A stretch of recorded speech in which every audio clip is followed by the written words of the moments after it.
Welcome back to another Eagles film study. We're going to look at someone who supposedly will impact the Eagles season greatly. I mean, he's slated for a starting position. We'll see how Devin White works out. And look, I don't declare the guy the greatest linebacker ever. He's not without his flaws. That being said, he's like Batman, a depowered superhero, but he has his tool belt. And he puts those tools great usage, is what I'm saying. It's not always perfect, and he doesn't have the intellect of a Batman, but man, when he's instinctual and he has some pieces in place to protect him, he can do damage. All right. What's up? It's your boy Cintron coming back at you with another analysis video. And I kid you not, that's my real name. Eagles Film Room, the strengths and weaknesses of Devin White. What the Birds getting in the former Buckeye. Damn, I just can't stop mixing words subconsciously. Buccaneers linebacker. He's former top 10 pick. Never justified that. Had one great season, and then even then, some people doubt that, or they want to pour acid on that parade. Man, fuck off. All right, well, the Eagles signed a linebacker. He's gonna go and say, he wasn't excited about him, but he did have a slightly different view on him once he did watch the tape, and you realize, let him be great at what he is. He's a great pass rusher. Not because he has the requisite skill set, but he makes great use of his speed. If he was a superhero, he's the Flash. He knows how to make whirlwinds run on. He gets the most out of his one key attribute: speed, and more speed. So Devin White's 2023 stats, coverage grade, snaps. I'm guessing this is overall out of all players. 437 snaps, interceptions. Tied for second, but is this at the linebacker position or is this just period? Players period. But that pass rating allowed 42.6 second. That is pretty damn low, and I'll take that. PFF had him at horrible grades. How can he when he's that good at coverage? And like I said, he doesn't need to be the greatest, but what his tools allow him to do and his fit within the scheme, which will be different here in Philly, he can, play at a pretty high clip rate, a high level, when he's allowed to. All right, his strengths: White is really aggressive when coming downhill if he's kept clean. He can penetrate gaps quickly and use his speed and burst to avoid linemen trying to reach him. So, thing is, they do reach him, can be trouble. But look, he outruns the guy there, gets to the hole and pop, gets the running back down, man. Highly effective stuff right there. All we need him to do is be fast flowing. Because Nakobe Dean is great at playing the run. We saw that last year. And when he went out last year, we saw, the holes in our game get exposed. But, putting a running mate who runs as fast as he does alongside him, two fast-flowing guys who, at times, because Devin White have some questionable takes / plays. They both get there, violence and the aggression they play with. Watch the fuck out. So he has the speed to cover backs and tight ends, and especially carry them to the flat. And look, that's all I need from him. Majority of the time, Dallas would kill us with those fake play actions to the backs and getting them to the area, or wide receivers, tight ends, letting them get to that area. We didn't have the requisite speed to be able to cover that. We had guys who had the intellect to know what was happening, but their body wasn't allowed to follow along. This is important in Vic Fangio's defense, where linebackers are often asked to cover a running back in a man coverage, especially if the backs line up opposite trips. So trips formation 1, 2, 3. You see, 3 receivers in that general vicinity, and it could be later a back coming into the area, tight end floating from the offline into the formation.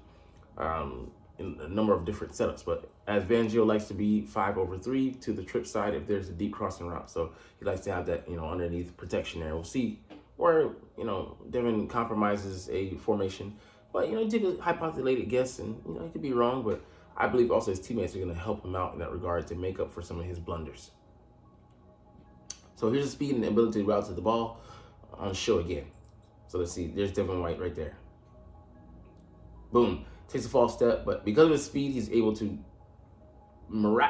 just miraculously, not because of a mistake, but because of the miraculous speed he's been blessed with, catch up and then just bury the tight end there, man. So I'm looking forward to seeing stuff like that on tape. And he's okay. He gets fooled a couple, sometimes, but he's more solid than you would think, with the poor grades that he got from PFF. White is one of the most athletic and explosive pass rushers you will see from the linebacker position. You don't get drafted in the top 10 as an off-ball linebacker unless you are an outstanding athlete. So he's that, ran a 4.42 coming out of LSU, the horse rider.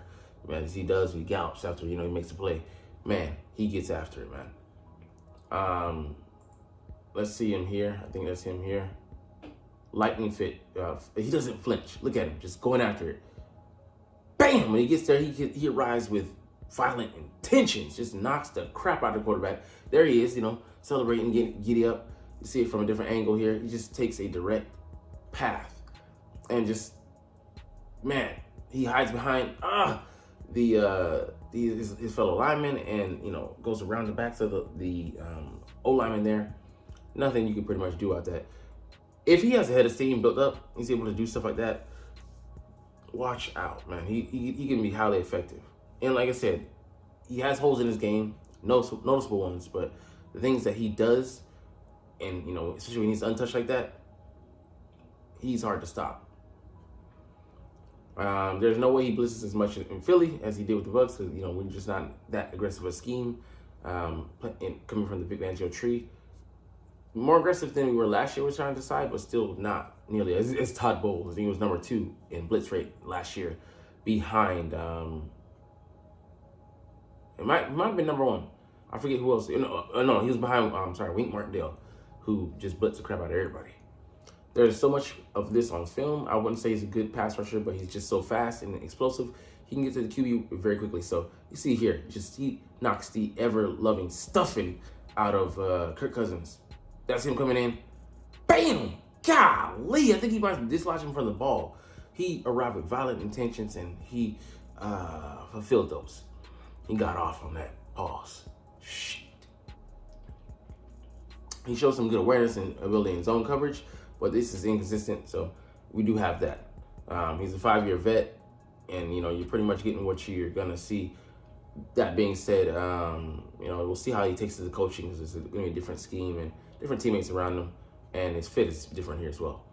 However, he doesn't need to be perfect because he has the speed to redirect if he makes a slight misstep. So that saving grace. If he was, our guys last year, what killed us, Nicholas Morrow, he wanted to make plays, but he couldn't. He doesn't have the skill set of this guy. Shaq Leonard just thoroughly toasted. Unless he was going downhill, compromised. Kobe Dean didn't have the knowledge yet. But his body physically failed him, and Zach Cunningham just didn't have the requisite pass skills. Great against the run, but he's a limited guy. This guy is not in that athletic regard. So I think the Eagles must have seen something in his coverage ability, which is why they wanted him. Yeah, he can cover wide swaths of ground, land. He's just a relatively large human moving extremely fast. Way faster than me, and he's way bigger, which is scary. You know what I'm saying? He's pretty good in zone coverage because he can make up for ground. Like I said, that speed is his saving grace. That's why he's still in the NFL. Why teams are still willing to take a chance on him, and why he got drafted at LSU. Lightning rod. And he turned out to be the better linebacker of the Devins. It was another guy out of Pittsburgh. Ran a little slightly slower, 4.45. But he last played in, I think, Seattle last year, but he hasn't been able to put nearly as close to a good of a career and a great season as Devin White has. Now I think this is him here. Okay, this is him here. He takes some missteps, but he gets back and allows his guys to he buys more time for his guys. Because Kirk Cousins can't just recklessly throw it in his area when he's right there, and he might be apt to make a move. Yep, he can make a move. He might have been able to get into that lane, knock the ball out, knock the ball down, or cause it to be tipped up and cause an interception. It's been a while since the Eagles had a linebacker who can carry and can make crazy athletic plays. Devin White is going to make some ridiculous plays, hopefully like this one. So it's just crazy. He drops, this is the pick last year. Drops and undercuts the route. That's a safety. That's a cornerback, DB like play. You're like, what the fuck? I watched that. I was just like, I fell in love. Pause. I need this guy on my squad, man, on my roster, man. He just, Zach, and like you saw it last year, Nick tried to make plays like that. The Speed Forces outran him. They couldn't do it. They couldn't tap into it. He is Barry. Run, Devin, run. He got the juice. Hit the X button. Boy got Nas in his lozenges. All right, but yeah, make that athletic of a play. You're not gonna see that, often from him. But man, our guys just couldn't do that last year. He's a really strong tackler, and he hits with force needed to knock running backs backward rather than just allowing them to push forward or fall forward. Look at this. Look at the way he hits this guy, man. I think that might be Madison back there, and takes the bam. Just gets him down, driving him into the ground. The key thing is when he's kept clean. So I think Jordan Davis and Jalen Carter will definitely, Jalen Carter will allow him to patrol the middle of the field there, and be able to protect him from the pulling lineman. Because we'll see, some of his negatives. We'll see whether he can, slightly improve. But at this point, he's mostly a finished product, and we're gonna get what we're gonna get. I still like it though. He was more aware of play action than I expected based on what I had read. So you can see him here dropping. I think this is him here. Okay, this is him. And play action. He gets on it. He's disciplined, more disciplined than you would thought. But he did put out some bad tape. We'll get to that in a second. And everybody has those games, but I would rather roll with him. Like I said, his athleticism, being able to cover some of his flaws and some of his misgivings and faulty diagnoses, rather than have a limited athlete out there who might have a good hunch, but he ain't hunching shit. This film is not perfect, and there's some worrying trends, but this is the most talented linebacker the Eagles have had in a long time, and I agree. Definitely a guy who blessed, man, blessed. Weaknesses: he really needs to be kept clean in the running game, or it can be rough. He can be passive and lightweight when it comes to taking on pulling guards in the run game, and really struggles to get off blocks. So we'll see him get washed here. And this is all in one game, in the 49ers game. Just a bad, appearance for him. Just a bad game, bad tape. All right, you see him right there. He just gets abused. I think he's here. Just gets knocked off. So he's held up. Nothing he's doing there, and you wonder why he's not more aggressive. So I really don't like how passive he is at the point of attack. You see him on the run plays, bam, he's hitting it. Why is he kind of slightly pressed on the accelerator, not ready to mash the guys here? Those are the questions I want to get behind, and why. I know that they had some talks and okay, well, what's going on here, Devin, with this play? So you see him here, and he accepts his fate. That's not good, obviously. I don't know, I think, maybe he was trying to maybe just have gap protection. But other than that, I don't know. I would rather that, because I saw us, get just bulldozed and just taken for what we're worth in that Cardinals game. Just James Conner was running all over us, and nobody was making plays. The antithesis, people were, getting, being undisciplined and having, everything collapse. So, I'd rather have a guy who, I saw, that was a minimal game. It wasn't too bad. So, that was on the better side. Sometimes he can get moved by tight ends. And this is one of the best, if not the best, blocking tight ends in the league in George Kittle. So, take with that with a grain of salt. But, I don't know, I would say that. But, you don't want to see him get moved like this. He just got put, there was nothing he could do there. So, I don't know. And the play ended up, let me see, how far did the play end up going? From McCaffrey. I don't know if it was first, whatever down. So, they rallied, and everything, but, you just still don't want to see that happen to him. But, the end result I'm seeing on a lot of these plays still, he's in the area. And yeah, he's being moved, but his guys are making plays, and that's the thing. He's not out there fighting, battling alone. He's with a gang, a squad, a gaggle of guys. Pause. that, you know, he doesn't have to be the centerpiece. And that's the whole thing with him. A lot of our free agents that we brought in, they're not the centerpiece. Or they might be a key piece, but they're still playing off of other guys, and they will allow other guys to do other things, and other guys will allow them to do the same. He takes some bizarre angles in the run game at times. I'm not sure if he's gambling and being over-aggressive or just not reading the play very well, but he takes very peculiar angles. Well, you said it twice. So this one, I'm like, I don't know. I think he was trying to play the cutback. That's the only thing I could think of. But, you know, he's just guessing. But, yeah, I mean, like, anybody could guess wrong there.